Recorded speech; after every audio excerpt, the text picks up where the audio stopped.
Mr. Kaighin, could you introduce yourselves and possibly tell me what you did before you came to Inchmarlo? Okay, my name's John Kaighin, and my wife is Meg. We've moved up here from Edinburgh just 2.5 years ago. We were in Edinburgh for about 22 years, and then we were in Germany well before that. So we've tripped around a little bit. What was your occupation? Well, I've always worked in the electronics of military aircraft.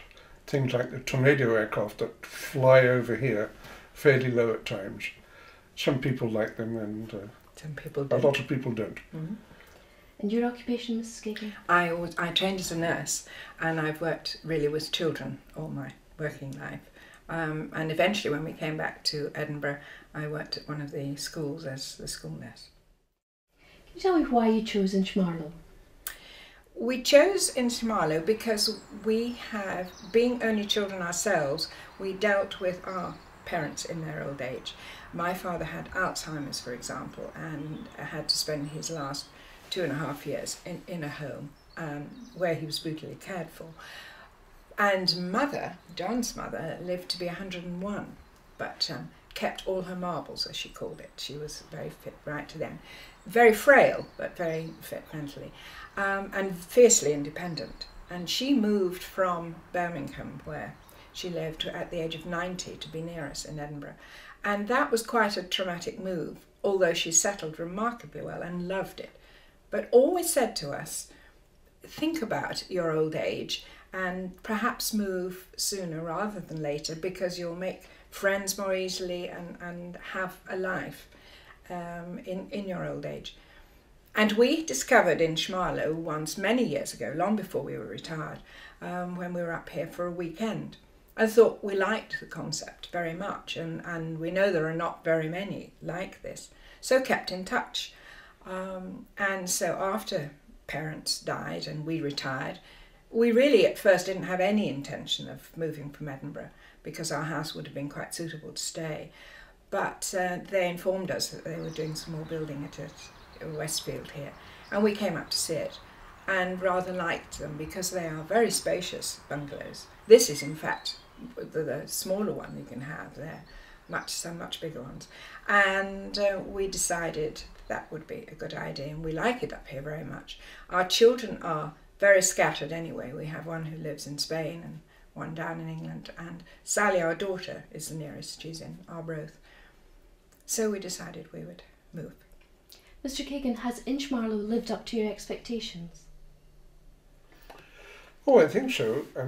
Expectations, very hard to say what they were. That we like the idea that as we get older, not if, as we get older, we may require help. We certainly had to help our parents, and even when they lived in the Edinburgh district, and that takes up a fair amount of your time. Well, our family is fairly scattered, so it's the thought that we could get assistance from the big house, nursing assistance, certainly meals can be brought down, to your own home. And that's good, because the longer you can stay in your own house, the better. It really is. You've got to keep as much independence as you possibly can. I think we've been fortunate here, I have to say, in Westfield, because we have exceedingly nice neighbours. All of us have, fairly interesting things, and we're always sort of like-minded people. So we have very good neighbours, and we have a great time, and lots of socialising. How do your family feel about Inchmarlo now that you've moved here? They're happy now they've been to see us here. I think our daughter Sally, who only lives in Arbroath, so she's only an hour away, she was the one who took a lot of interest in what we were doing, and came up as I said to you, came up once and saw us up here before we decided, and thought it was a very good idea too. She thought it was great. In fact, she jokes and says, "What's the age group, Mum? I think I might put myself on this list." No, she's very approving. The boys, I think, they rather wondered what we were doing. But they've all been to stay now and just love it. And the grandchildren who come often come by themselves and stay with us because we've only one spare bedroom now. They thoroughly enjoy it. And although we don't only have one spare bedroom, there is in fact the farm, the home farm, that used to belong to the estate, has some cottages on it that you can rent, and so the families stay there, and the children can even walk down to see us because it's all quite safe. What are you looking at for the future at Inchmarlo? Looking at for the future. Peace? Yes. No, it's a very sort of quiet, peaceful existence here.